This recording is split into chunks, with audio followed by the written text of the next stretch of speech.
What it do? What it do? What it do?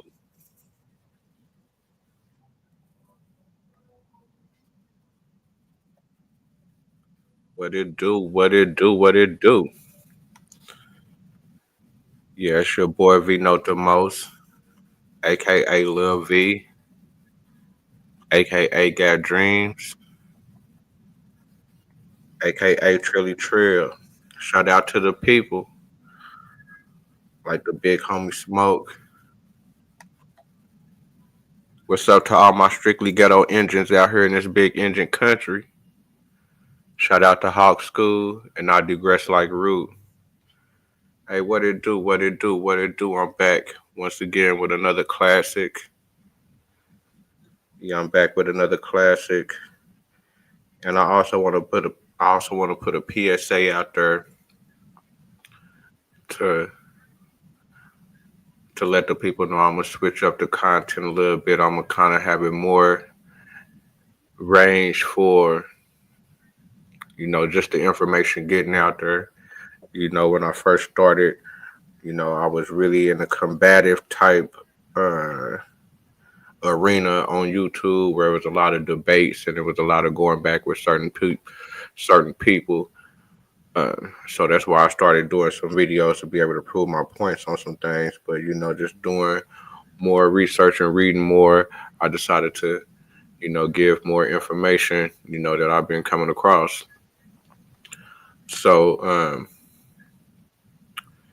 it's like I said, I'm gonna try to keep it more straight towards about the information and not so about going at certain people or debating certain people. Now you can always hit the link and we can always get some wreck over here. We can always get some wreck over here. Believe that.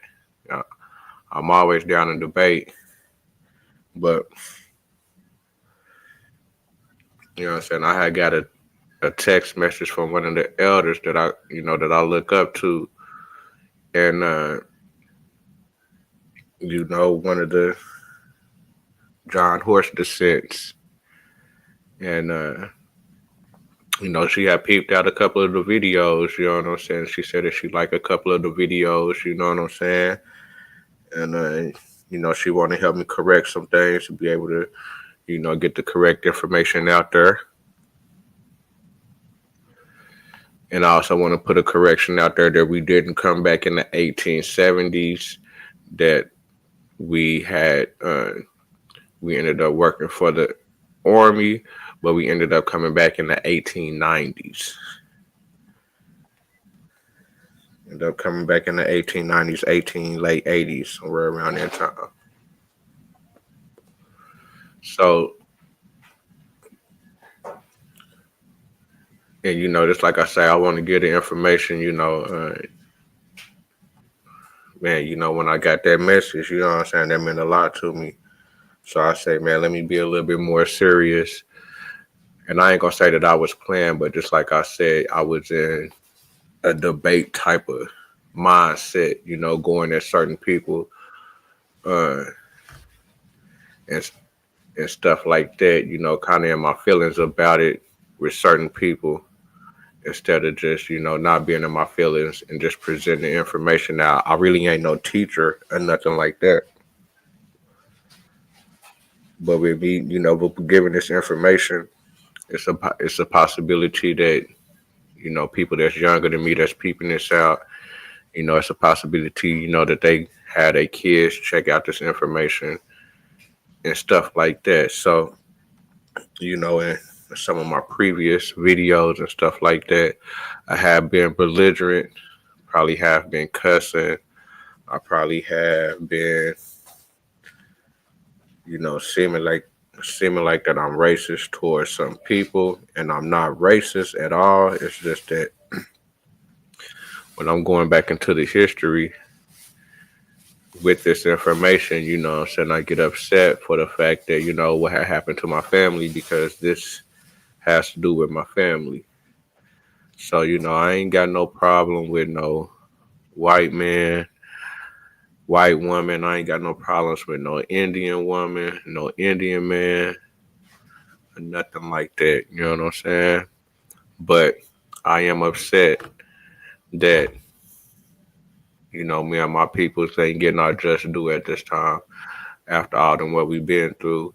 And hopefully, that I can, that some Seminoles can come on here and chop it up with me. You know what I'm saying? Because it's like I say, my bills are just going to be on Black Seminoles and Blacks Found in America. That's what I'm pushing. But I am a Seminole. You know what I'm saying?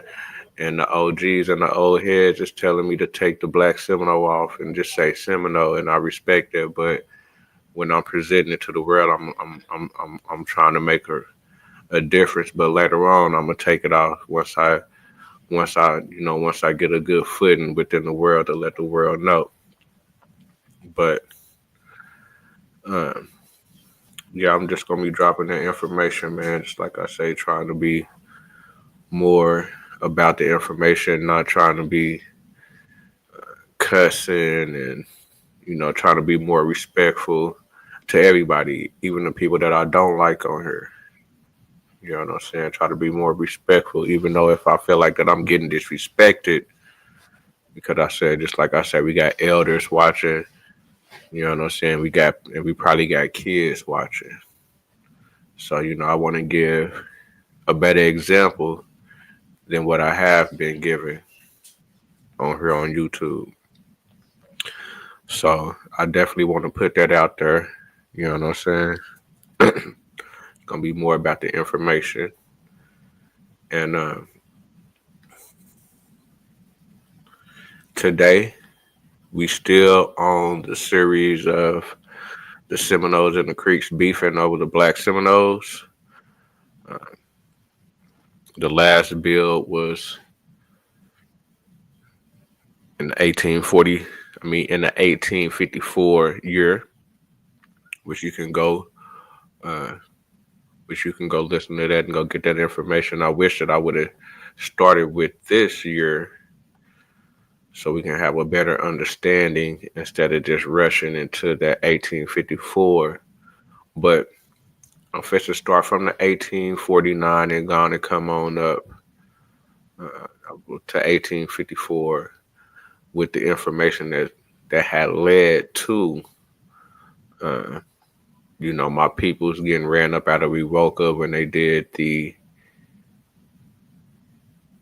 Indian slave raid on the Negro town, or just did a slave raid on Wewoka. Uh, and I'm supposed to go into this video right here. Uh, one moment. Because it's a video where the chief had it's a video where the chief had talked about the same story basically. You know what I'm saying? The chief had talked about the same story. Now this was back um during the John Horse. Let me switch that up. This was back like last summer during the John Horse Revealing Highway. And he was talking about this same story that I'm talking about, how the blacks got ran up out. And how they ran up on the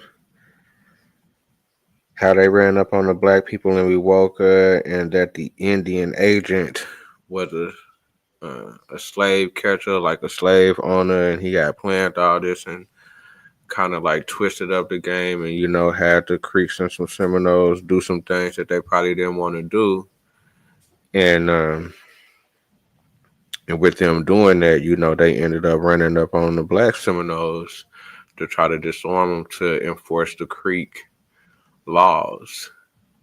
And he has said that that I guess the blacks over there, probably John Horse or probably, Jimbo Legs or whoever that was over there running Wewoka at the time, that was the chief, because we did read in 1854 where they did call with Jimbo Legs a chief, and other people have been called Negro Chiefs within, the bills that I've been dropping. So, um, with that in mind, he has said that the Black Seminoles was basically talking like, how you think a man's supposed to die, and said that they was out man 10 or 15. I mean, 10, 15 to 1 or something like that. So, but I'm fixing just gone and let him. I'm fixing gone and let him say this real quick.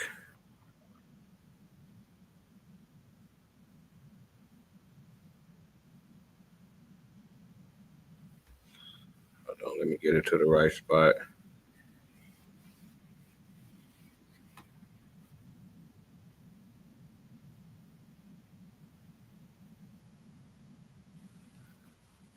Let me,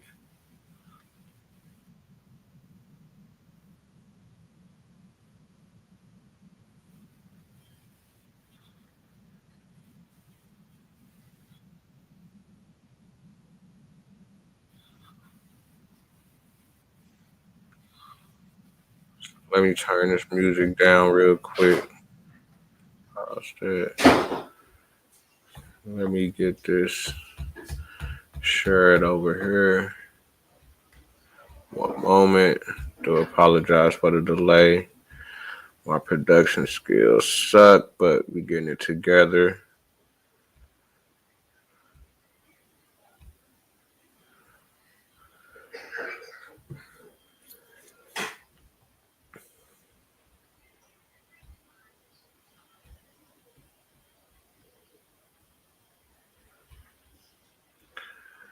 Now this right here is the chief of the Seminoles. Um, and within this video, he will be telling the story, basically about the story that I'm telling right now about what I'm fixing to talk about, the 1849 through through 1854. And there's also some information in the bill that I did about the 1870s.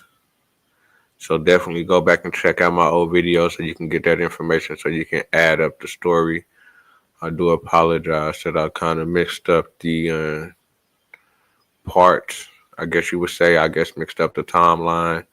Next time I will be aware of the timeline and come with a beginning to the end timeline instead of kind of jumping around within the years. But let's listen to the chief and hear what he had to say about the same incident that I'm talking about right now within these bills, these last couple of bills.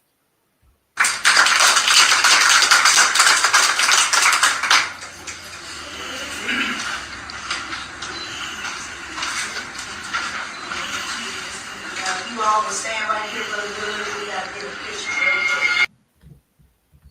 Fast forward a little bit. Very brief today. I know the rest of excellent speakers coming forward, and we'll be sharing with you. They had asked me to play a song on these native blues. And definitely Woka is proud to have the history of John Horse aligned with it. And I know not a lot of people know this, and some of you may. Back before right about the Civil War period, a little bit after that, there was a delegation that was coming from the east, like I mentioned, on private runs, which was a large delegation. And they came here to this area, the Boca area. And what they did is they...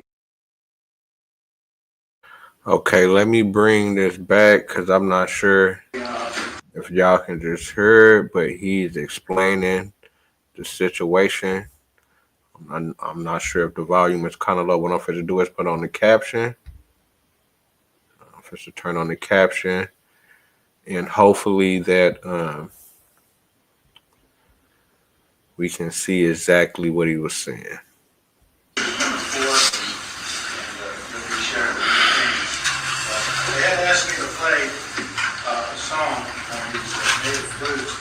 definitely Woka is proud to have the history of John Force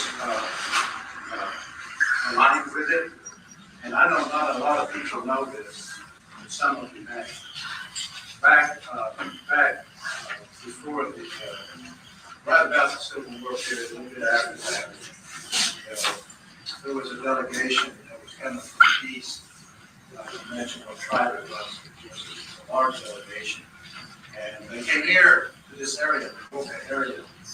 What they did is we didn't have land of our own at the time, Seminole Nation. And they shared that all those that are persons of African descent among the Seminoles must lay all their arms down. And that they were violating the laws of that time with that particular proclamation.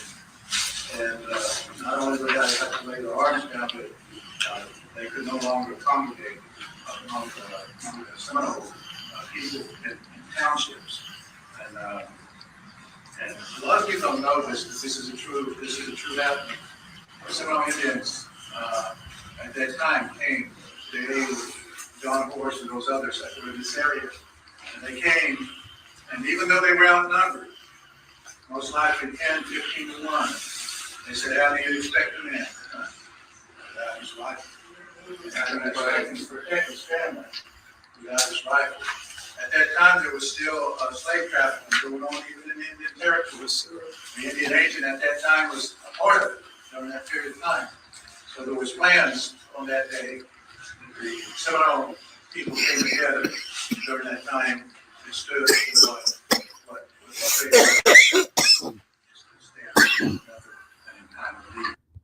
going on even in the Indian territories. The Indian agent at that time was a part of it during that period of time. Without his rifle. At that time, there was still slave trafficking going on even in the Indian territories. The Indian agent at that time was a part of it. So just like I was telling y'all, with Duval and these other Indian agents, they are a part of the slavery. So,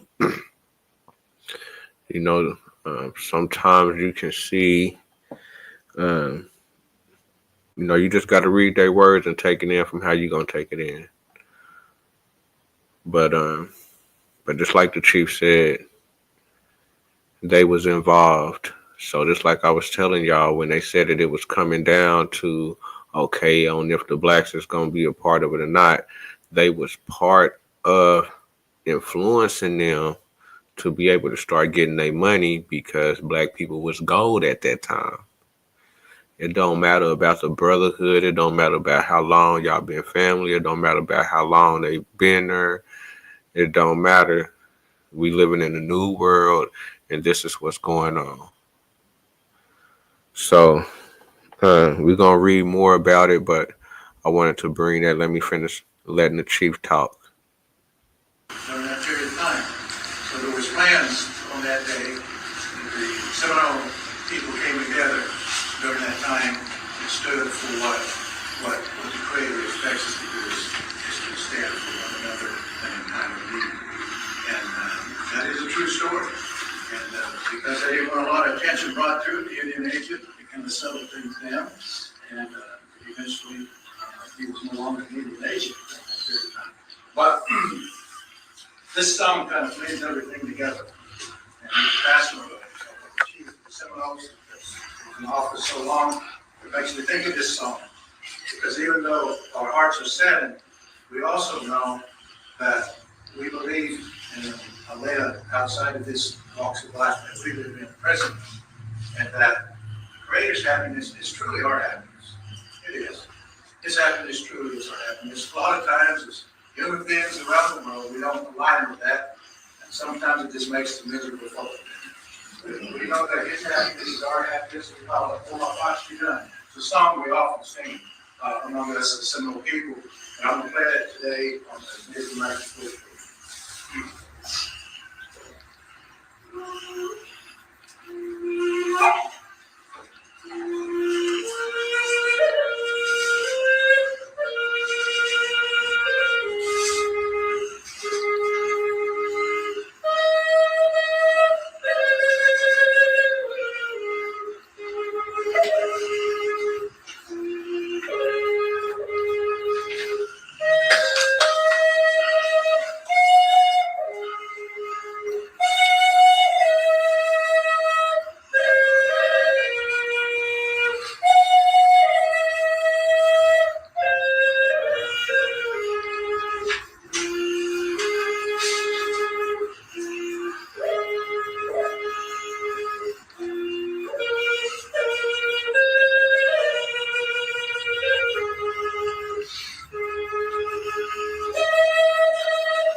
Thank you for being here today. I know we've got some great speakers ahead, and sure. So I just let the chief talk, man. Shout out to the chief, man. Uh, just like he was just stating before he, just did the Seminole song. Uh, he was talking about the same story that I'm talking about now. On how they was outmanned 10 to 15 to 1. Told them, how you expect for a man to die. They got to protect their family. And with the last couple of bills, the 1854, uh, you can go get the information about what happened within that year. Now, I'm supposed to go into the 1849 in the month of July. I wish I did start at this instead of jumping to 1854, but I'm getting better with it. So let me bring this back. And, man, I didn't grow up, you know, around no Seminoles in the country or nothing like that. I grew up in the city. But just like I said, my grandpa always, kept it in my ear and stuff like that. And so, like with that little song, man, that the chief was playing, man, I'm going to start, pushing that in the beginning, my little intro and shit, you know what I'm saying, and start showing some more type of, Seminole connection, really pushing it and shit because, that is part of my lineage. I don't know about everybody else. Everybody else got their own little thing, what they doing. But you know what I'm saying? I'm pushing my people's stuff. So just like I say, I got a call, got a text from one of the elders. They peeped out one of my videos. They said that they liked it. Probably try to scale back on arguing with people and using cuss words and doing certain things to try to make it a little bit more kid friendly a little bit. Some people probably want their kids to check it out, just to check out the information and stuff like that. So just like I say, man, I'm going to switch it up a little bit, try to start, pushing just the information instead of trying to argue and debate with people. Now, I always, keep an open panel if anybody want to get some rec with about anything that I'm saying. But also, man, I'm learning also, what I'm saying? I'm down to learn from anybody. So if you got some information, that can, help me understand what I'm talking about better, man, definitely drop it, man. I'm open, man, straight up. But now hold on. Let me go to the correct date.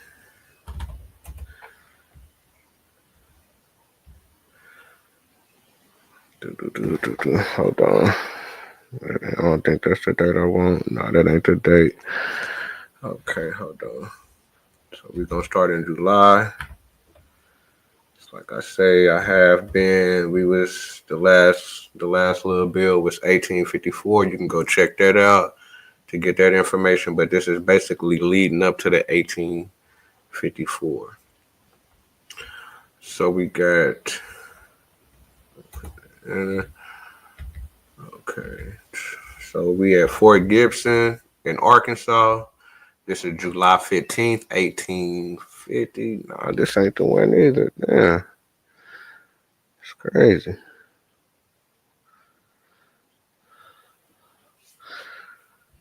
Tripping. Gotta get better. Okay, here we go.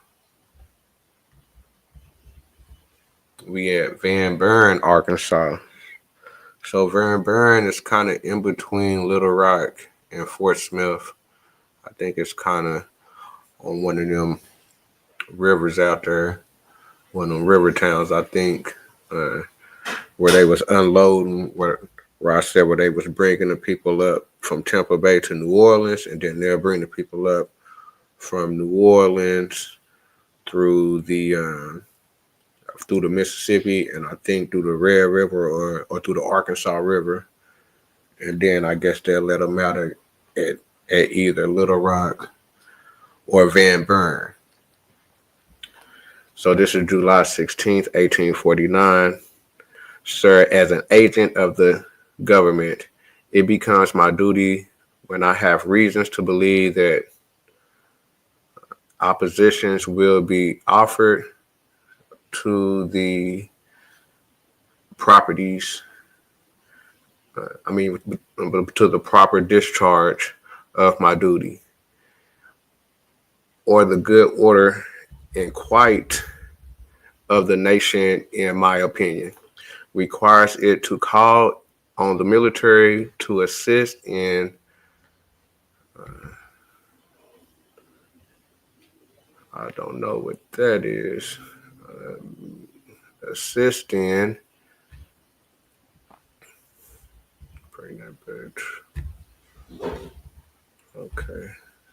Assist in difficulty of any kind calculated to be inquiring either to the interest of the government or the Indians under my charge. Such a state of affairs now existing. I think proper to address you on the subject.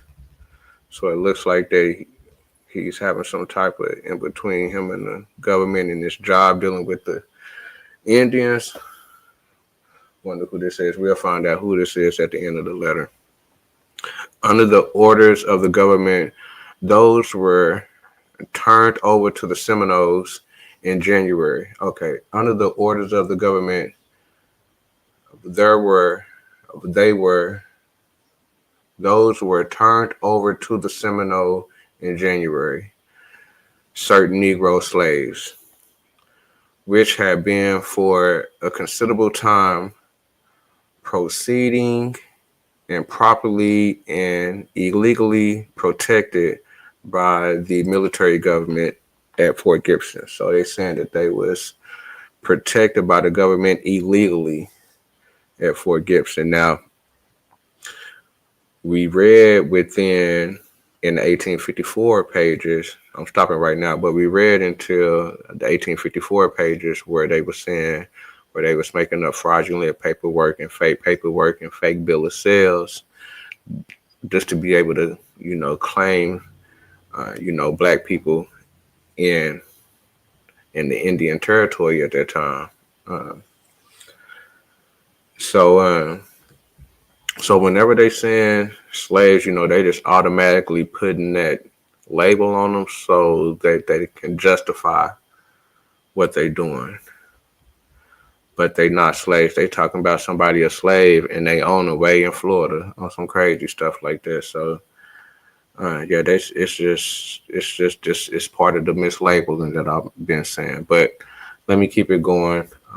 And properly and illegally protected by the military government at Fort Gibson, and in opposition to the rights of the Indians their owners. So, just like I said, this is during the time when they started educating the Seminoles on how to be slave owners and how to make money within this type of culture. So they already got black people. So, it's just automatically, you can get this, you know what I'm saying? So it's about a money thing at this time because now we over here in the Indian Territory and fits to be part of a new type of culture. So let's start again. Under the same orders, it became the duty of the Council of the Seminoles to decide who under their laws were the legal owners. So they talking about under their laws. Now they done made up certain laws they done written down, and now they going into that world where they're legal owners. And it was by instructions from the Indian Bureau also my duty to see that due regard should I be paid to all. Okay, hold on. And also my duty to see that due regard should be paid to all concerned claimants, owners, and Negroes. Okay, so we got concerned claimants being paid, owners and Negroes. So we got owners and Negroes being paid. Let's go to the next page. Being paid in accordance with said orders and with said orders and okay, with said orders and instructions, the Indians have decided who were the original owners before protection was offered, and also the present owners whose rights and titles is derived under their laws. So just like I say, they putting these terms on them to justify what they saying, but this is a whole so-called Negro town that they running it. Ain't no Indians over there telling them what to do or none of that. This is their own town. About 400 of them. You know what I'm saying? This is their own town. And as we gonna see that, that the Creek sent 300 warriors and they rounded up some Cherokees and got some white men to join to, get at these people like this, to push this narrative and basically go get this money. That's what it was all about. So on the arrival of the Negroes in the Seminole country, they were allowed to settle. They were allowed to settle according to their own views. So they saying, because we been doing our own thing. I mean, that's my thought. They was doing their own thing. So they moving around and they settling just like everybody else settling. Although forbidden to locate where they did. Now I did read where I'm gonna bring that up. Where it was some agent that had mapped it out for him and told them to go over there. So I just want to, cross up those references. I'm going to try to bring that information later in the game and kind of put it together. Although forbidden to locate where they did, the chiefs deeming it advisable not to interfere with them until it was decided who were the respective owners of the various families of the Negroes. So there you go. They, just like I say, they had to get influenced. Now they saying, okay, now they was trying to wait. You know what I'm saying? Now they're trying to wait. They didn't let them form a whole town. Now they're trying to wait. Were the respective owners of the various families of Negroes did not use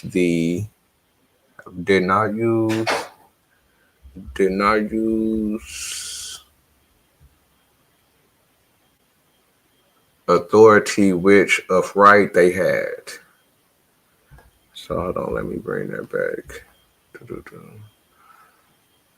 The chiefs deeming it advisable not to interfere with them until it was decided who were the respective owners of the various families of Negroes did not use the authority which of right they had, and permitted it to prevent trouble, stating at the time, however, that when the decision were made, the Negroes would be turned over to the owners.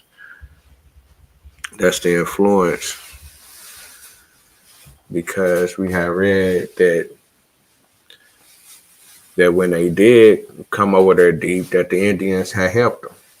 So just like I said, you got certain Indians that's riding and certain Indians that done jump ship, and they want to live the new life that everybody living now. Okay, the decisions as far as having money and having things, the decisions have been made, yet the owners have not been placed in possession of their property, which arise from the facts that these Negroes positively refuse to be separated their or allowed their town to be broken up. Come on, man. Like, what kind of, these got to be the greatest slaves ever. Like, what slaves ever did this, man? This is crazy. I don't know how this story ain't out. People don't know this story. It's wicked. Let me bring that back, man. That's crazy. So the decision have been made, yet the owners have not been placed in possession of their property, which arrives from the fact that the Negroes positively refuse to be separated or allowed their town to be broken up, asserting to the expecting to the not sure what this word is. Expecting, asserting,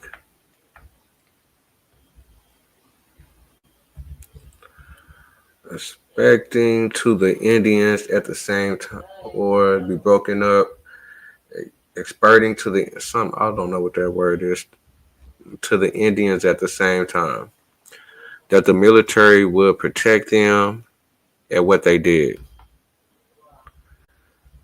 The owners of the slaves complained much of the government as being the cause in such a state of affairs, and the chiefs are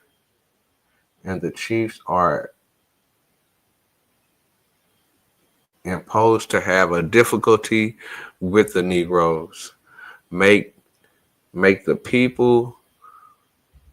Okay, it's hard to read that. Let me bring that. And the chiefs are impo- imposed to have. It's supposed to have is imposed to have a difficulty with the Negroes, make the proper means in delivering as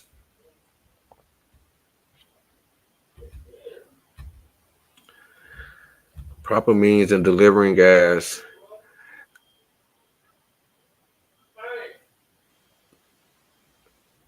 hold on one moment.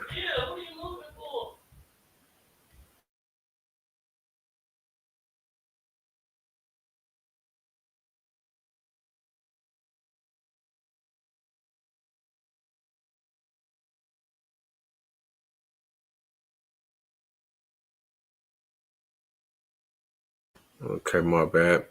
Okay, contemplated in the order of the government, the Negroes to their respective owners.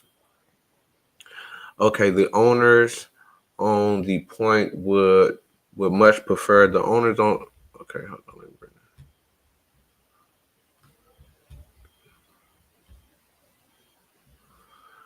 Okay, the owners on their part would much prefer that the agent of government should place the property in possession of those decided by council to be the owners.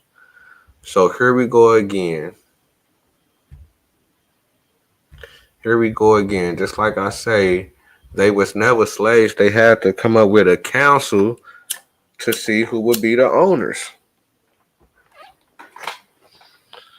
They had to come up. Hold on.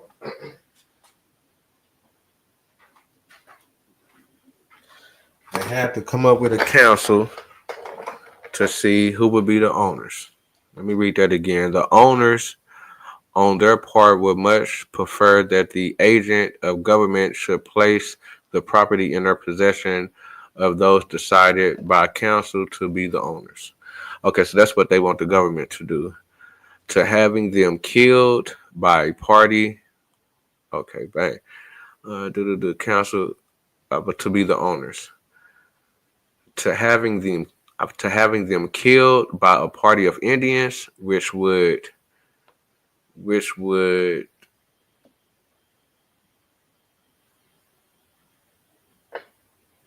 would in, inevitable be the case with many should the common Indians take the affairs into their own hands. So basically they saying if it was just left up to the creek that they would just kill them. Yeah, basically they saying if it's left up to the creek, they'll just kill them.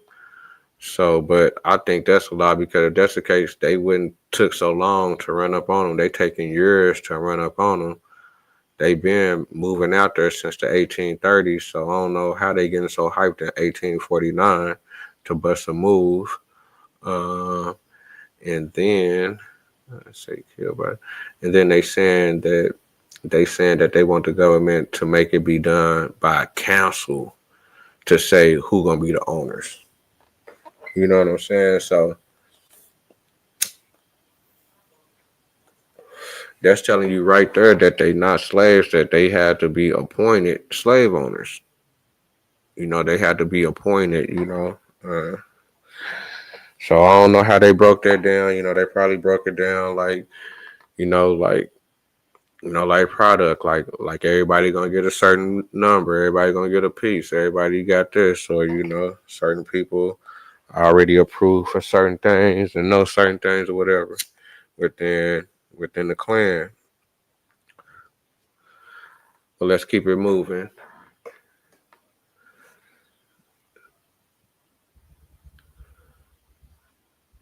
And again, the Creek asserted, and with and again the Creeks assert, and with truth,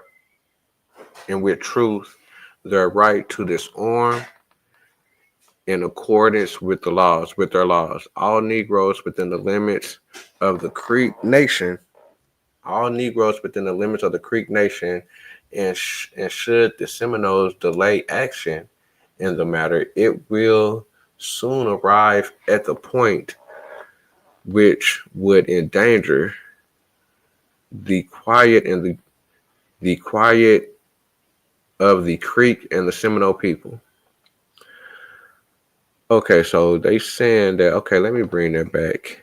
And again, the Creeks asserted, so the Creeks asserted, and with truth, their right to disarm in accordance with their laws. All Negroes within the limits of the Creek Nation. And should the Seminoles delay action in the matter,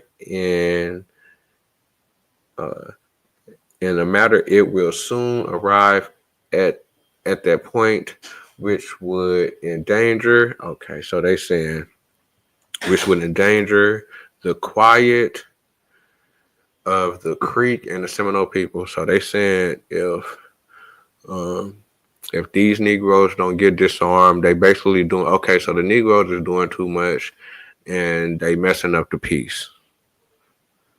So they saying that the Negroes are doing too much, they messing up the peace. Okay, they need to disarm them from the extreme rampage,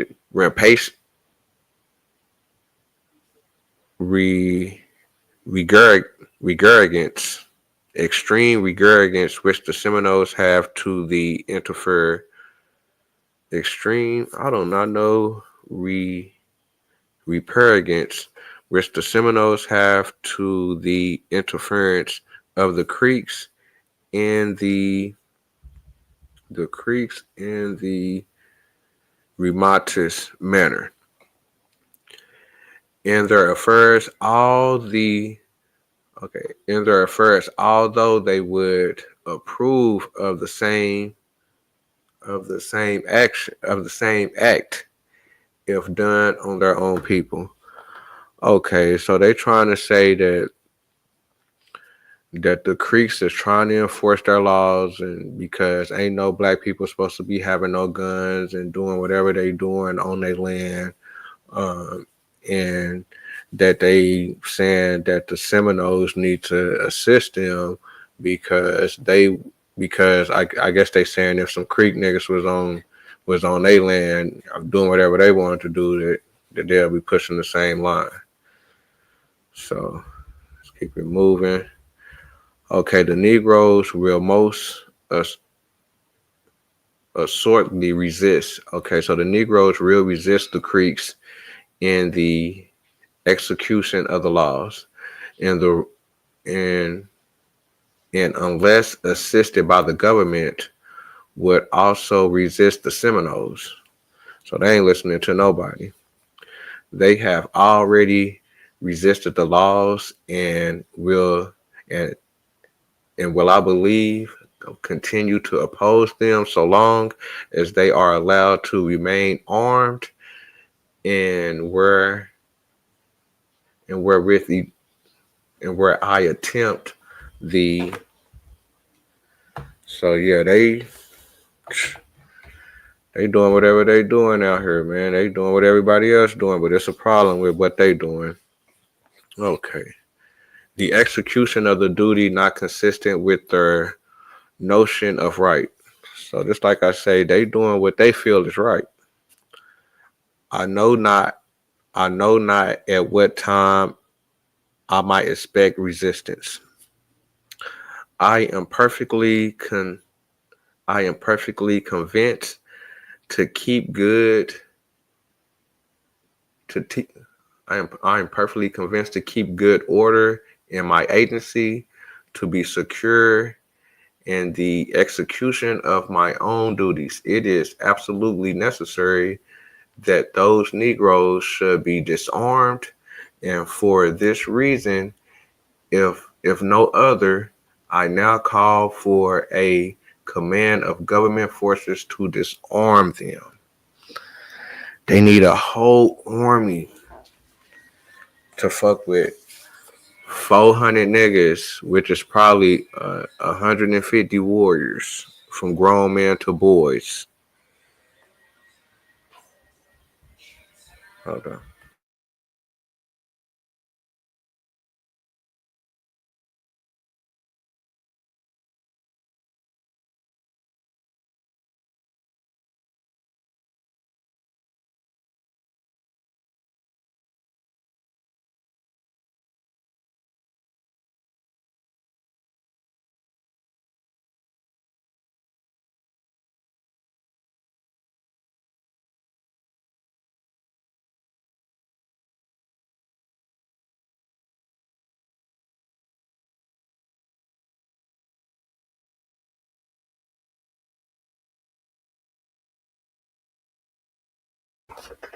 I am perfectly convinced that okay,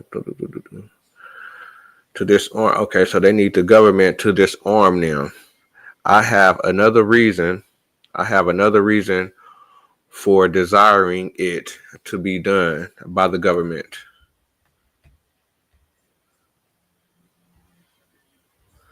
To be done by government troops.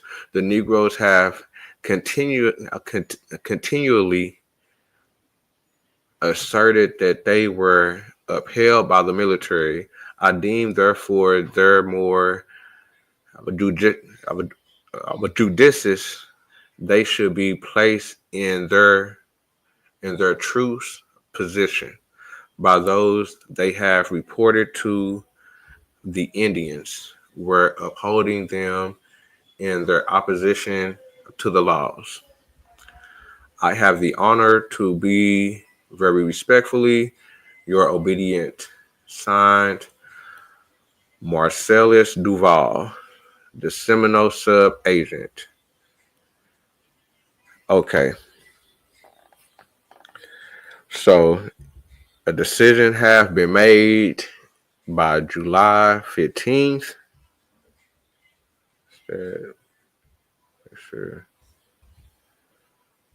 So a decision was made by July 16th. Hold on.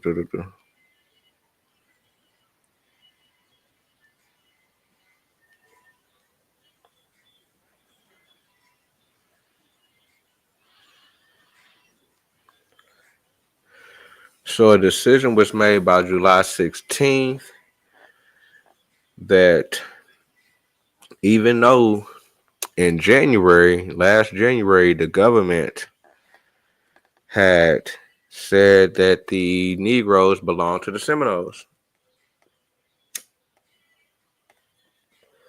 but because the Negroes is a hot commodity, it's not about them doing everything that everybody else is doing. It's about it's slave owners, it's slave traders, it's people that's trying to make money within this area, and they know that if they can get some black people, that they can get paid, and that's what it's about. We heard the chief already say that the agent that we just got done looking at his letter right here, Duval, he was part of the slave trade. So we just got done reading a letter from a slave trader, but he's working with the government. He's an Indian agent, and we just got done reading his thoughts. We just got done reading a letter from him, and this letter he is writing this from Van Buren, Arkansas, and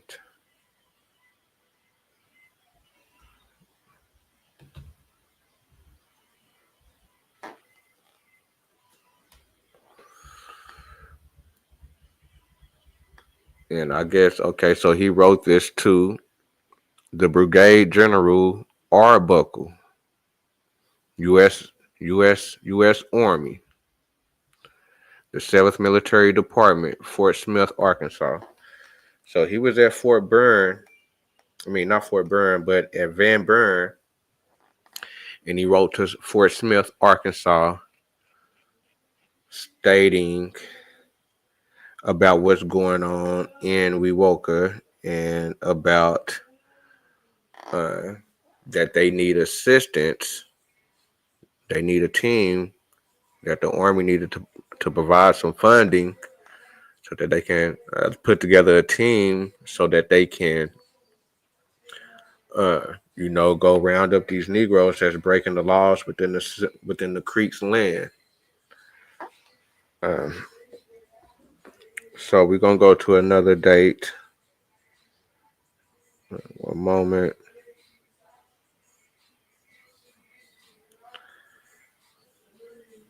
So now we fit to go to July.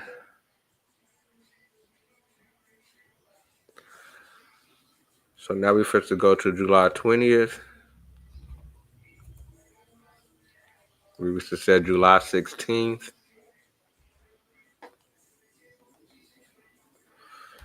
So now we at July 20th, 1849. We still in Van Buren. The Okay, so we in Van Buren, the Crawford Country, Arkansas. So I guess the in Crawford County, Arkansas. Okay,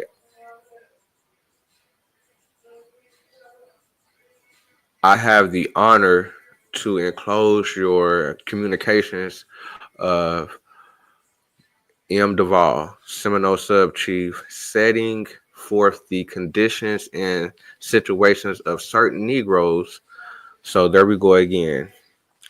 We got a slave trader that is setting forth the conditions and situations of certain Negroes. So just like I say, this is all planned. The chief even said that this was all planned. It was all conspiracy. They tried to just put it on the Creeks by saying, well, they breaking laws. See, the police stuff. You know what they got to do to get at us. You know what I'm saying? To try to, put us in slavery, which is in prisons now. Police stuff, coming up with crazy little stuff to try to enslave us that's already out here doing what we doing. So we're by order of government turned over to the Seminoles in January. Last at Fort Gibson,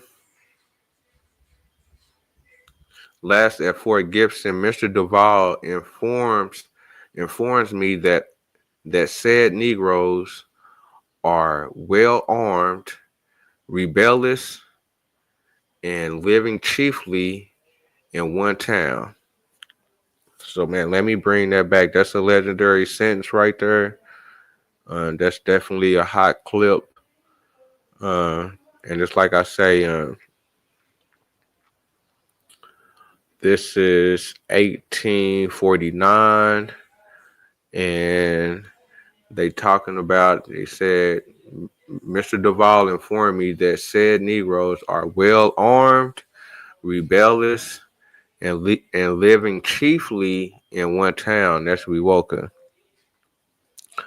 So they're living chiefly. They're well armed. They have brought their arms over from Florida. So these are still the same guns that they had when they were in Florida during the Seminole Wars.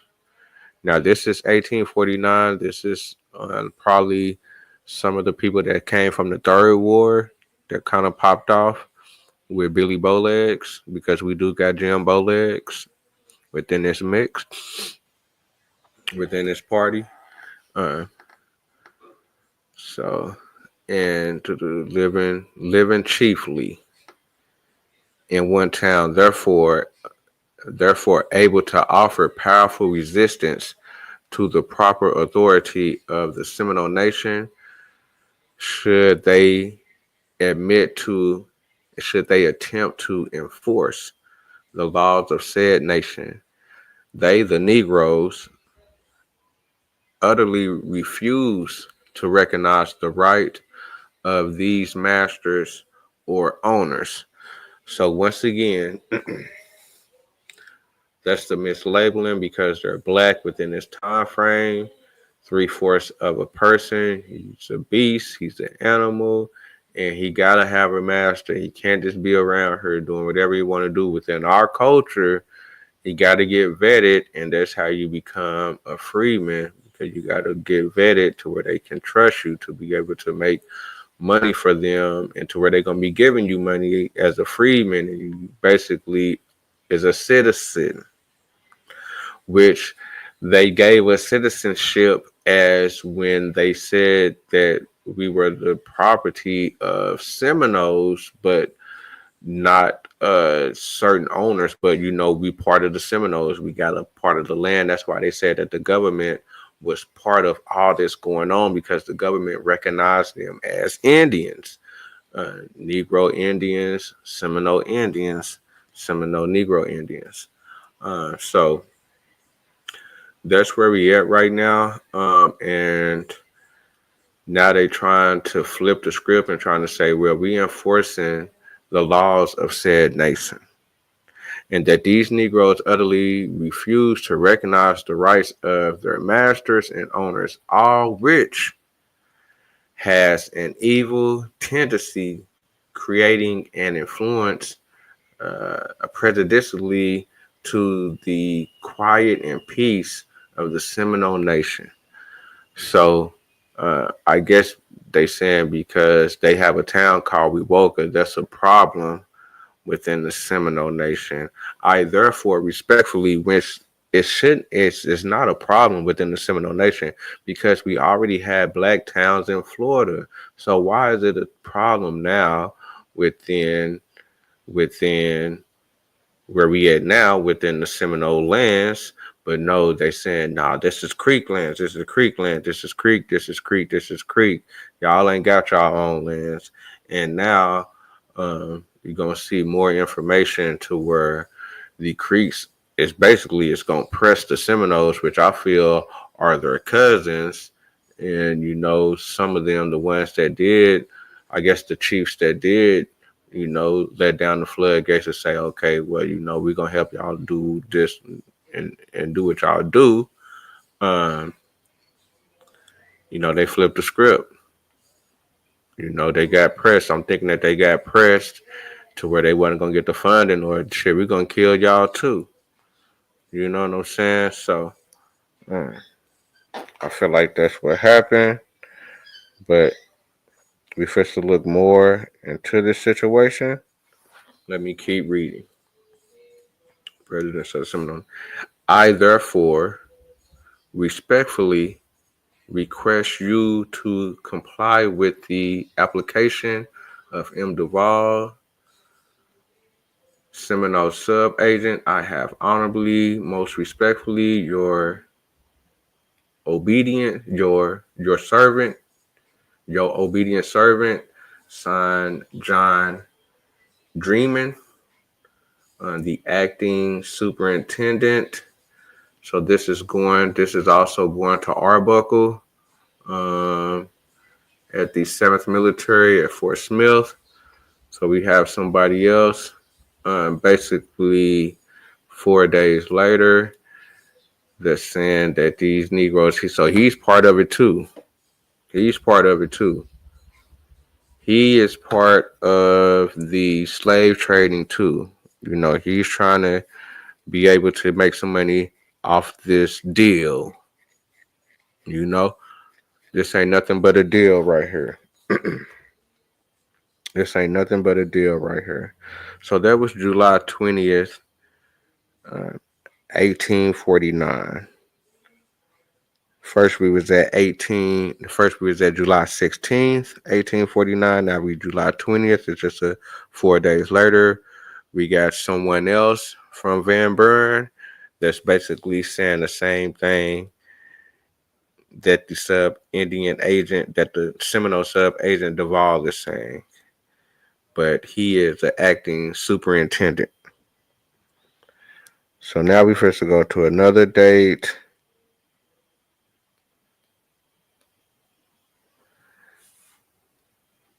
Okay.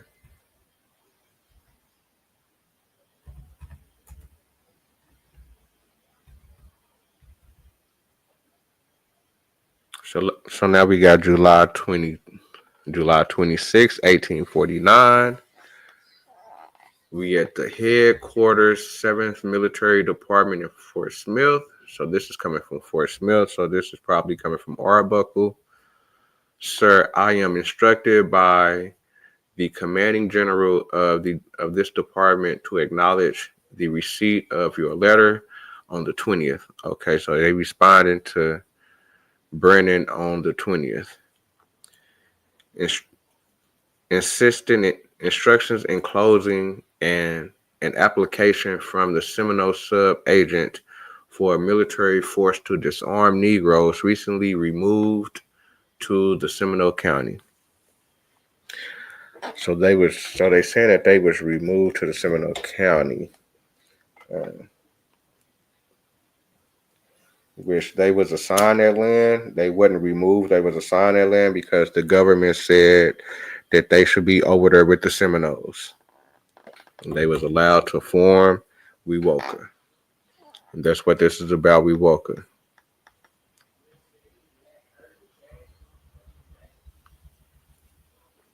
Okay, the general had sincerely hoped that when these Negroes were turned over to the chiefs of Seminole nations and in presence of their agent agreeably to the decision of the government, the military would not again be troubled with them.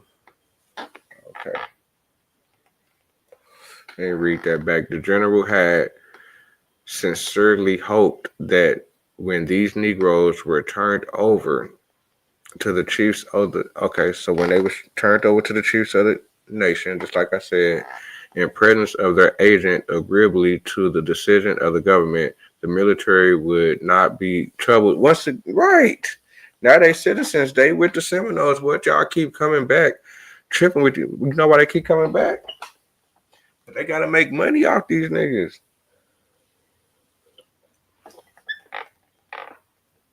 This is a gold mine in Oklahoma, just sitting out there. Now they got guns, but we just gonna just be more deeper than them. So let's say it's 400 Negroes.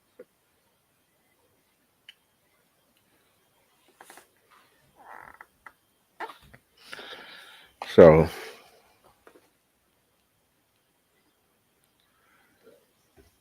we got 400 Negroes probably going at 500 a pop. That's 200K. That's 200K. So 200K back in 1849. Come on, that's a crazy. Come on, who ain't gonna be part of that? Who ain't trying to be part of that play? And you got people that's gonna pay. The people in the North gonna pay. So let me get back to the story. They would not again be troubled with them, and that the authorities of the nations would be able to control them. Yeah, they're supposed to be controlling them, I guess, you know. So let's see about this controlling. Control them in subjection themselves. It is regarded it is regarded uh, it is regarded as somewhat strange that they did not. It is strange that they did not, because it's a play. It's a strange they did not at the time compel them to locate where they desired. Yeah, where they desired. So let me bring that back. And it is regarded as somewhat strange that they did not at the time compel them to locate where they desired, and to deliver up and to deliver up their arms at once, if they were armed contrary to the laws of the Creek. Okay, of the Creek Nation. Okay, hold on, let me bring that back. They at the time compelled them to locate where they desired, and to what it do, round table gang, ice on his fangs. Yeah, I'm just reading. I'm just reading this, just in July 1849, trying to get a better perspective on how they ended up running up on Wewoga, on how they did. From when I started in the 1854, well, I started in 1870. I went down to 1854. Now I'm at 1849. I should have started here and came up, but it's all good. But I hope you're having a good day. Yes, sir. Yes, sir. But let me get back to it. It's kind of interesting. And it is regarded strange that they did not, and at the time compelled them to locate where they desired, and to deliver up their arms at once, if they were armed contrary to the laws of the Creek Nation. This is much to be regretted. At present, it would be excessively inconvenient to send troops to the Negro settlement. So he don't want to send the troops over there, owing to the high waters and the prevalence of the chlorella among the only disposable troops. Okay, so they must be sick. Those at Fort Gibson. The general does not, however, regard it necessary at this time, but an official will be sent out with an agent to inquire with the existing. Okay, so he's saying he gonna check it out to see exactly. He just ain't gonna put the green light on it yet. State of affairs, and to endeavor to prevail upon the Negroes to peacefully surrender their arms to some of the chiefs, or to the agent, if he should be willing to receive them, or to some other reasonable persons to be kept, or some other responsible persons to be kept until they can be disposed of their benefits, which is deemed both just and proper. So they in on it too. So who this nigga? This nigga F. Flint, the general. at motherfucking Fort Smith. And he wrote this to Colonel. Okay, so he wrote this back to Dream. So they all in on it too, man. They ain't respecting what the fuck what just happened. How these niggas bring their guns up here. They calling them chiefs. They doing this and that, but it's like I say, there's too much money to be made. It's about $200,000 to be made within this town if they can gaffle up all these black people within this time. Um, as you see, the first letter, um, it was the Seminole sub agent M. Duvall. He was writing, making a complaint, and trying to make basically writing a complaint and a reason on why to run up on the Seminoles. They need more troops. They breaking the laws. And then we had another person, this person right here, the Colonel Dreener. He wrote basically saying the same thing. So now we got the general at Fort Smith saying that, okay, well, we're going to send somebody out there to check it out, even though I feel you that I do deem that it's just and proper to be able to do what y'all talking about. So let's go. So first we was at, so we was just said July 26th. So what's the next date? July 26th. So now we first to go to July 31st.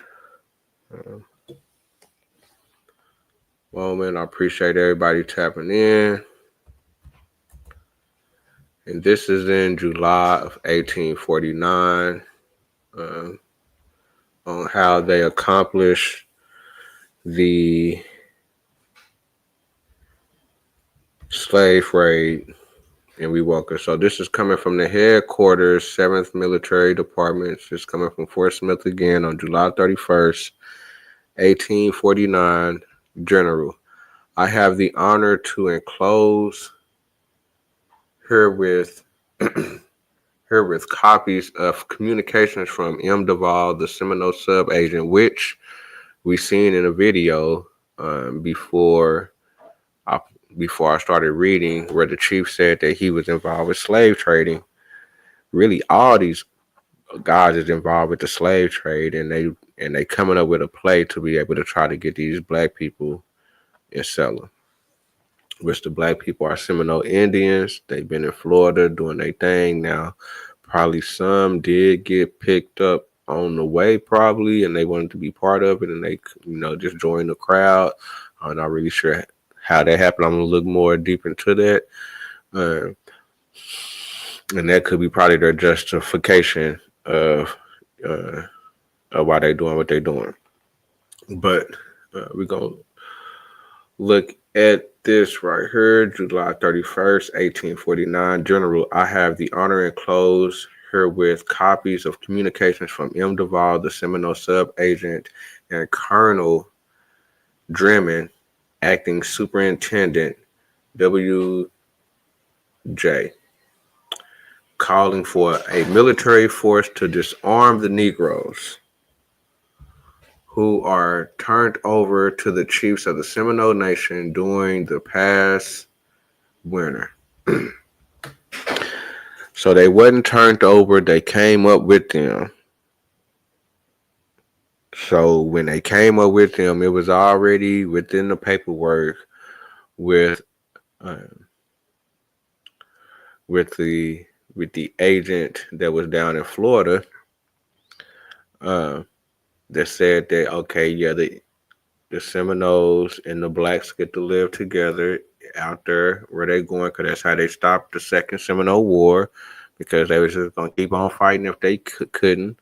But when they got out here, the people acted like they didn't even know what they was talking about. So now we got to have some more paperwork going back to see exactly what we're going to do with them, even though they already determined what they was going to do with them in Florida.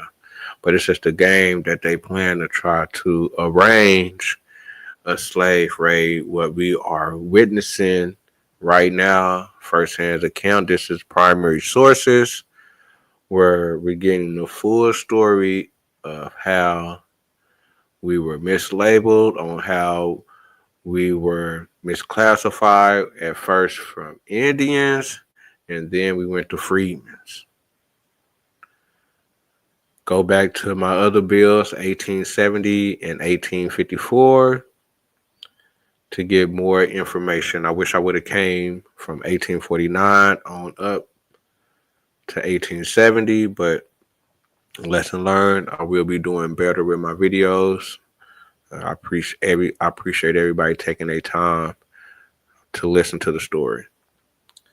And at the time, the Negroes were turned over and willing to, and being able, were turned over, not being able to perform the duties in person, and consequences of an inquiry I had just received from a fall. I sent my aide de camp, Lieutenant Flint, to assist General Belknap to carry out the instructions of the government and direct him to request the general to endeavor to persuade the Indians to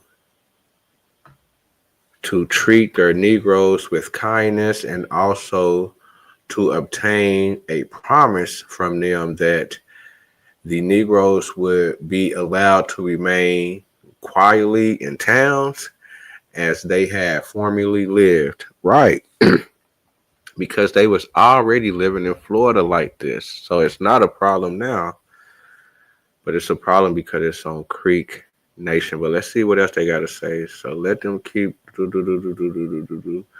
how they formerly live, and that they would not scatter them by selling or otherwise disposing of them.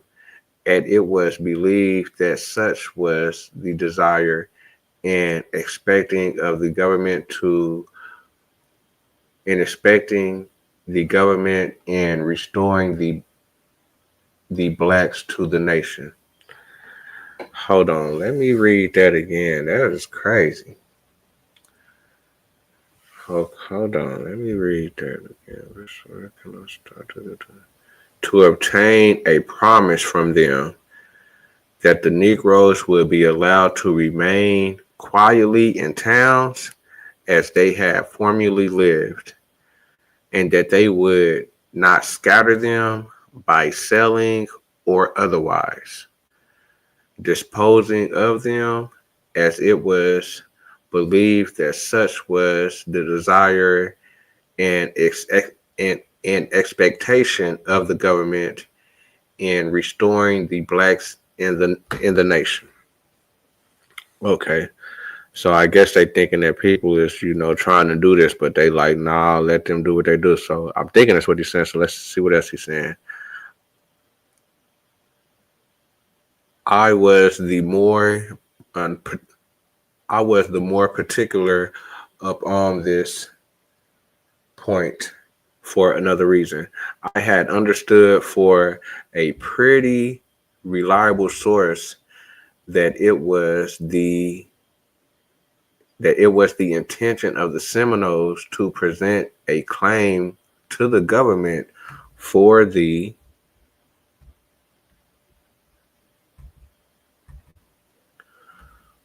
services of the Negroes during the time they were under the protection of the troops at Fort Gibson. Also, for all those who have received protection and should not be turned over. And I might here add that I am now fully satisfied that such a claim will be presented. Okay, so I guess they saying that the Seminoles was trying to make a case on the service of the Negroes and stuff like that, but now they want to be able to keep everybody. Just like I say, whenever they did come up from Florida, now the white people up here not recognizing what the white people said in Florida. So they got to go through this thing all over again, basically, as far as being recognized. as one of the guys. But within this new land, you got to get enslavers money to be made. Okay. Do satisfied that the claim to be. Okay, the Negroes had likewise heard that most of their number had been disposed of by sales, and that they would be distributed to the different claimants as some has delivered in the hands of the chiefs. And as they expressed so much dissatisfaction and were so strongly opposed to such a, pro- a proceeding, a proceeding, preferring rather, as they said, to die where they were. Damn. Damn. That's crazy. They wrote that. They already know what time it is. That's crazy. They way in a whole nother city and they talk about a whole nother town, talk about they ready to die for this over here, man, because they been doing this, man. Y'all still trying to press their line. They still trying to press the slave line, and we still trying to do our thing, but god damn, this shit is like crazy as hell. Claims that sons delivered in the hands of jeez. Yeah, because just like I read, they basically just made up owners. You know what I'm saying? Like, yeah, the slave chiefs are just the owners of y'all. They gotta control y'all. If they gonna have y'all over there, they gotta be y'all owners. Like, it's not no slave thing. It's not like like they just putting these labels on these niggas and it's putting a label on us. Like, shit is crazy, and they like rocking with it. Like, all right, this is how you supposed to move. Shit is crazy. All right, where was I at, man? This shit was goofy. As much dissatisfaction. My bad for cussing. It's like I said, I'm trying to get better and make it more kid friendly. I do apologize for cussing, but it's like I said, some of the stuff be making me upset, and I'm reading about what happened to my peoples on the for real though. Where was I at? And were sorely opposed. Okay, that they were die where they were. I was apprehensive that many of them would make their escape and that they would be much trouble and difficulty and that there would be much trouble and difficulty in accomplishing the object unless some such understanding could be effective. And I was anxious that all, if possible, should be present and turned over without the aid of threats of force. The chiefs consisted to receive. Okay, the chiefs consistent to receive the Negroes with the above understanding. Had they not done so, I firmly believe the Negroes would not have been removed to the nation except by a string of military force, or else in irons. Such the removal, no complaints have been heard until the recent of the enclosed communications from the agent. It now appears that they are extremely insubordinate, that they violate the laws and resist the execution of them, and that they also carry arms contrary to the laws of the Creek Nation. The Seminoles printed out the Seminoles printed out a place. So they making all this up, man. They making this up, man. They making this up so they can do what they do, man. They already know what's going on, and now they making all this up, man, to run up over there. That's crazy. Uh, this is crazy. Okay, the Seminoles. I don't know what the fuck this printed. The Seminoles pointed out. Okay, the Seminoles pointed out a place. The Seminoles pointed out a place about 15 miles from the agency where they directed the Negroes to locate. So some of these niggas did set niggas up. But contrary to the wishes and instructions, it seems that the larger portion of them, headed by Gopher John, has settled some 30 miles from the agency where they act in manner independent of all Indian authority. And you know who John Horse is. John Horse is a Seminole Indian. Um, so let's keep it going. Authority. In consideration of all of which I understand the chiefs and council have resolved that the slaves should be distributed and turned over to their respective masters. And it is with this view that the call has been made upon the military to disarm them in order that their object may be effective with the be effective, less resist and trouble to themselves as they fear the Negroes. As they fear the Negroes will resist with their arms should they attempt to carry their plans into execution.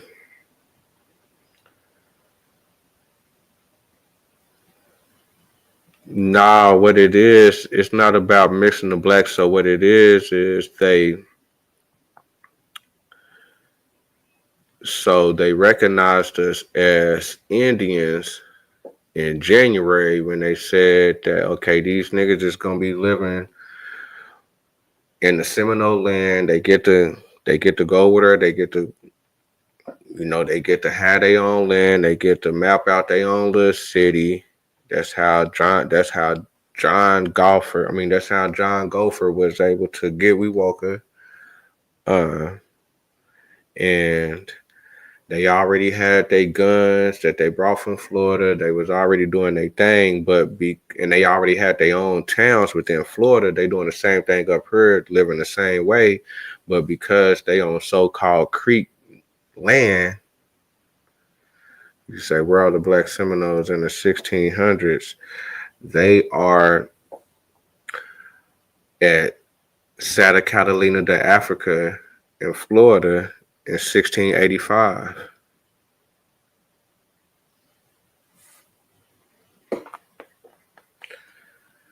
Santa Catalina de Africa, 1685. And before that also. But let me keep it going. Curry their plans. So you see that even the government is scared. The government's scared. The Creek's scared. Everybody's scared. So they got to come up with a plan because there's money to be made. It's about $250,000, $250,000. You can find that info. Uh, go to my video, and they got the book. And they got the book and everything on there where you can go look at the book and the pages. But yeah, go to my video, the third one, where I said the Ethiopians in Texas on the third coast. Go in that one. It's probably in like the middle of the video where I'm talking about before. It's right before when that woman, when that Georgia historian is talking for a cool minute on the video. It's like right before that where they talking, where it's like where I'm like reading from the book when they say Santa Catalina to Africa. They talking about the first Indian slave raid, where the people in Charleston, yeah, really out there where you at in South Carolina, the people that started Charlestown, and in 1670, uh, and by 1685 they did their first Indian slave raid on a village called Africa. So niggas be trying to promote that, what about the African town in Alabama? What about Congo Square in New Orleans? But uh, don't nobody want to talk about Santa Catalina de Africa, where they had their first Indian slave trade. I mean, first Indian slave raid from the founders of Charleston. But let me keep this going. Uh, as you see, the government was scared. I understand that about me. Okay, I understand that about me. Third of these Negroes have been promised to. Okay, so they've been promised to Duval, which is that okay, to William Duval. William Duval. So William Duval is a brother from another Duval that's supposed to be from Alabama, which I don't even know how these niggas even get in the mix, because they saying these niggas is from Alabama. He's saying that his brother had helped the Seminoles do something to be able to come to where the fuck we at when we already. I'm sorry for cussing once again. Trying to make it trying to make it child friendly. Come, so we coming from Florida. We coming from Florida up to New Orleans, then up to Arkansas, then to Oklahoma. That's the path. So I'm not even sure on how somebody from Alabama is saying that they got some of my uh Negroes when the third war in Seminole was more in southwest, more southwest of Florida. You know what I'm saying? So that's William J. Duval. He the brother for his services as attorney. So that's what he said. So as attorney, I don't even know. I'm gonna have to dig deep into that and see exactly what was he attorney about to where the Seminoles asked the Seminoles and causing their slaves to be resorted to them. See, and that is the BS in the game. That's the BS in the game because before they came out to this part, before they came to the Indian Territory in Florida, it was already recognized that they was gonna be with the Seminoles. They part of the Seminoles. They gonna live with the Seminoles. That's why the government let us go with the Chiefs. Okay, but now since we come out here, so the white boys in Florida said, okay, this is gonna happen. They sign the papers. We get up here, the white boys up here ain't recognizing the papers. Now we got to go through a whole nother process to be able to say that what we is. But now they really pressing the line. You know what I'm saying? Now they really pressing the line to make this money. You know what I'm saying? To finish up the slave rate that they was trying to do in Florida, but they didn't exceed. They lost the war, even though they moved us out here, but they lost the war.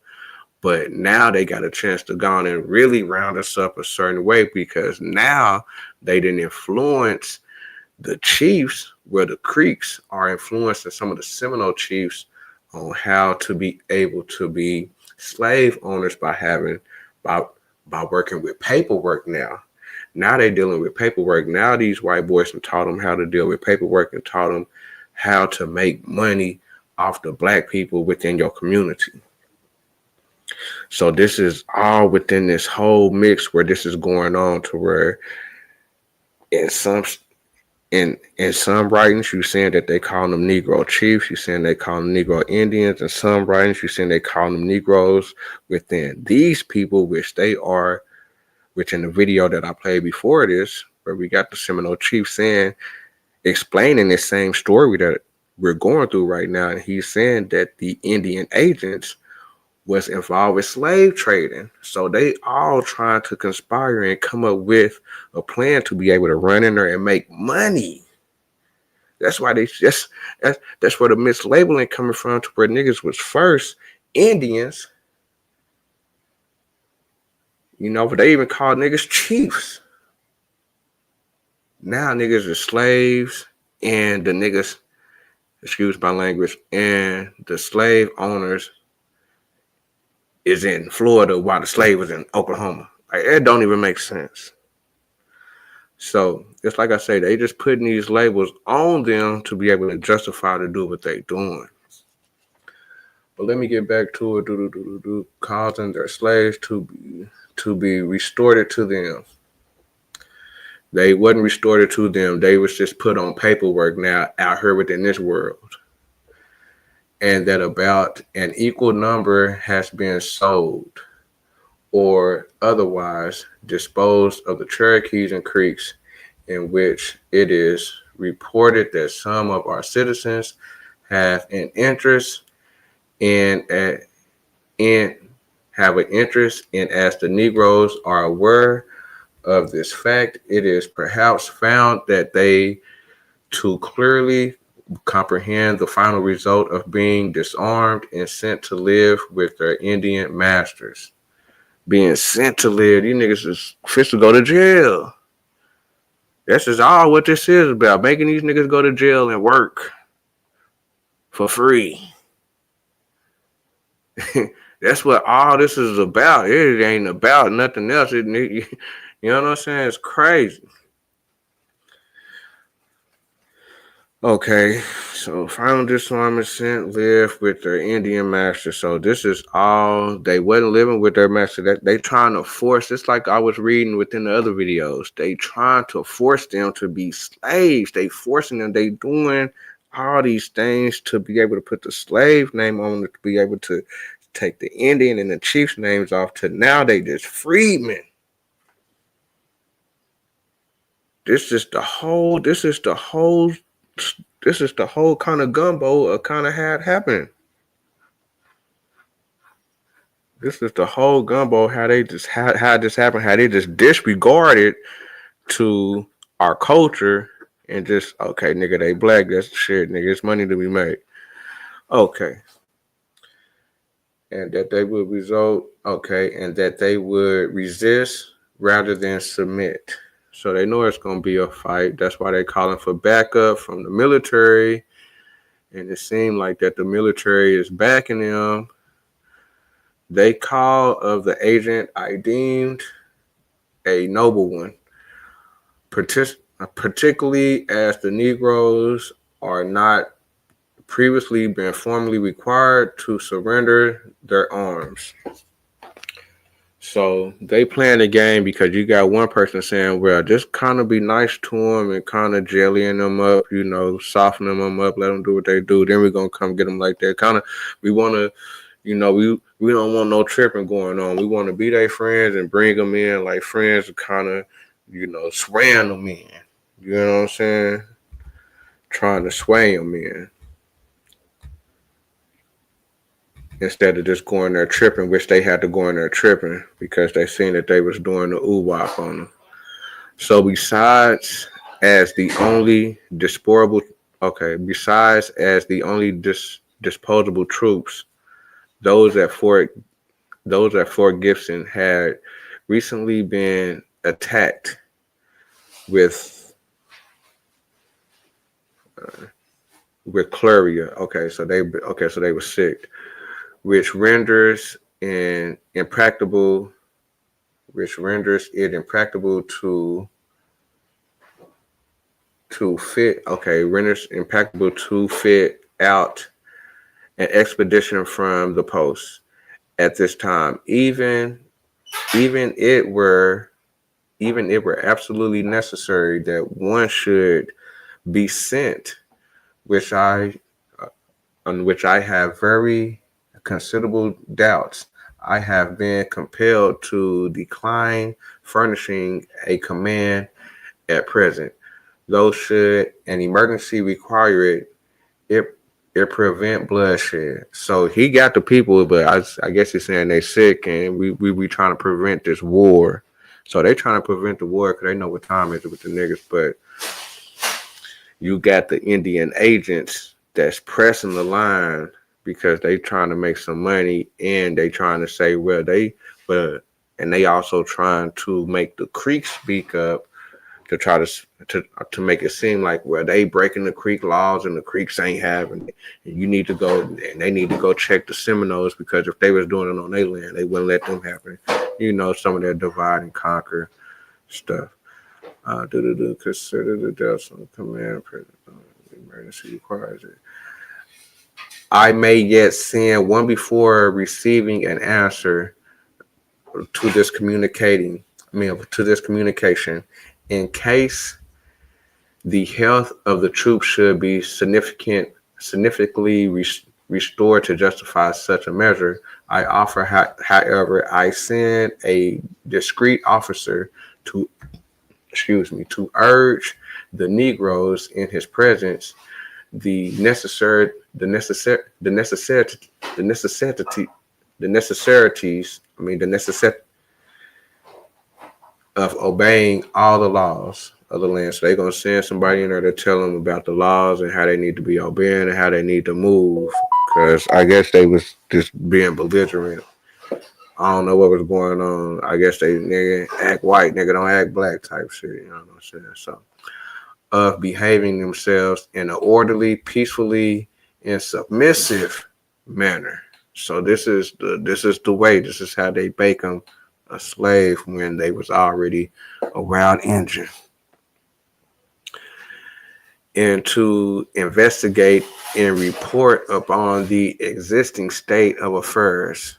The agent at first acceded to this, but subsequently he declined his services on the grounds that he deemed an investigation except through himself improper, and that he thought an officer could could do no good without the presence of troops. I therefore desire to be informed whether troops should be sent out for the object stated or not. So they still debate. These Negroes as slaves will undoubtedly.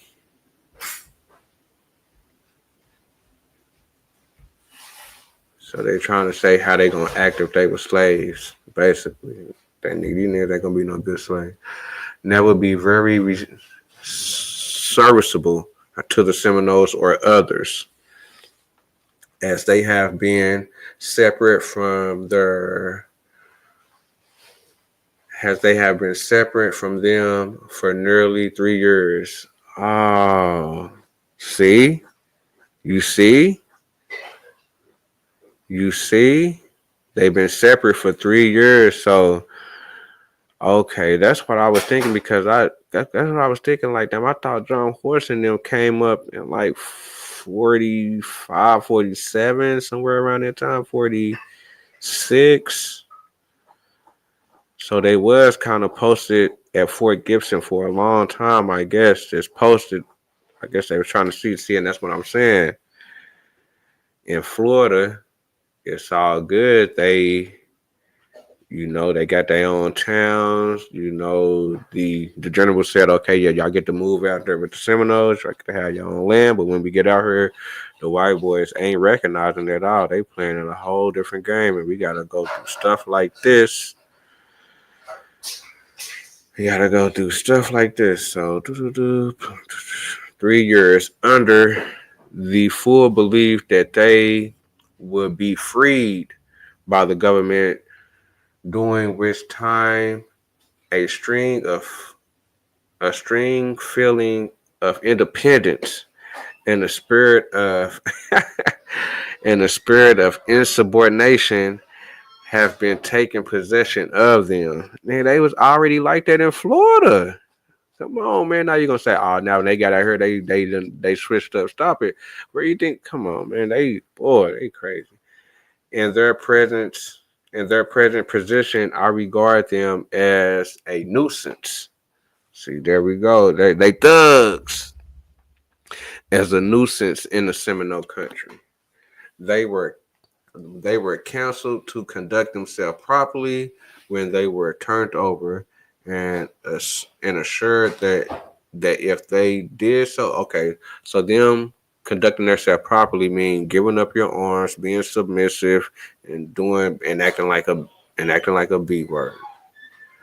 That's what they're I feel, but that's what they mean by uh, conducting themselves properly when they were turned over, and assured that if they did so, they should not be crucifixly or illegally treated. But it seems they have acted otherwise. Stop it, man. The police, man, this is crazy. They still do this crazy stuff to get up on us. I request that this subject may be laid before the Secretary of War. Man, so you got to bring this to the Secretary of War to run up in this town. You see how all this is going down? They got to do all this for 400 niggas. Really, for 150 niggas. That's boys and men's. Because everybody else, women and children. And old. So they tripping on 150 niggas. They got guns, and these niggas need 300. They need 300 Creeks warriors. They also need some white men. They also need some Cherokees. And they also need the troops. Come on, man. Just like the chief said in the video that I played before, you can go rewind this video and go back where I played the Seminole chief where he talking about this story that I'm talking about. And he's saying that it was 10 to 1, 15 to 1. But they were still ready to fight. They still fought even though they got beat. And, some kids got took, a couple of women got took, and you know what I'm saying? And they had to move around. But you know what I'm saying? They tried it. You know what I'm saying? They tried it for real. For real. And I request that this subject may be laid before the Secretary of War, and and that I may be instructed in relation thereto as a early period as convenience will permit. Okay, I am served. So this is Arbuckle. So this is the the Brigade General Arbuckle. So he was the first letter that Marcellus Duval, the Seminole sub agent, sent the letter to back in July 16th. This is July 31st now, and that he's sending this to the Adjutant General U.S. So he's sending this back to Washington. So he sent this back to D.C. So we read on how this Indian agent, which is a slave trader, which most of these people are slave traders, or they trying to be, because that was the thing. The generals was the ones that had major slave plantations. The generals was the ones that was the major corporations. The generals was the ones, and all these people that was part of big labels and stuff like that. They was the ones that was the plantation, the big plantations, because you know why they doing raids. But then over here, they doing raids. They paying the government to be a Indian agent to be able to hunt black people. To be able to hunt black people, and this is a big business, and the government is okay with it because it's building up the government, it's building up the nation. They building up the nation. We making money with it, and this is why they was pressing their line, even though that we had the Seminole War. It was called a Negro War. And they said that the Negroes can go with them, that they not going to enslave them. Even though that they did take some to Fort Moultrie, um, down in Florida, um, and stuff like that, where they took Osceola and stuff like that. Even though we had lost a lot of numbers in Florida, even through the killing and through the slave raids down there, we lost a lot of numbers. But just like I say, um, they believe the white boys in Florida thought that once they came up here, that what the what the white boys in Florida said was gonna hold weight to what the white boys up in the Indian agent, I mean in the Indian territory in Arkansas is saying, and it didn't go there. So it looks like that uh, a slave owner that was an attorney from Alabama. I'm gonna have to look deeper into more into that story where he's saying that he was an attorney. I don't even know why he is an attorney to be able to give the Seminoles, they Negroes that they was already with in Florida and they got family with, but just like I say, once they come up here, they get separated for 3 years. They plan this game to try to make money off the blacks because they not recognizing what the white boys were saying in Florida. So now it's just mislabeling. Now they not Indians no more. Now they just slaves and people coming in with fake paperwork. Like they said earlier, if you go back, hold on.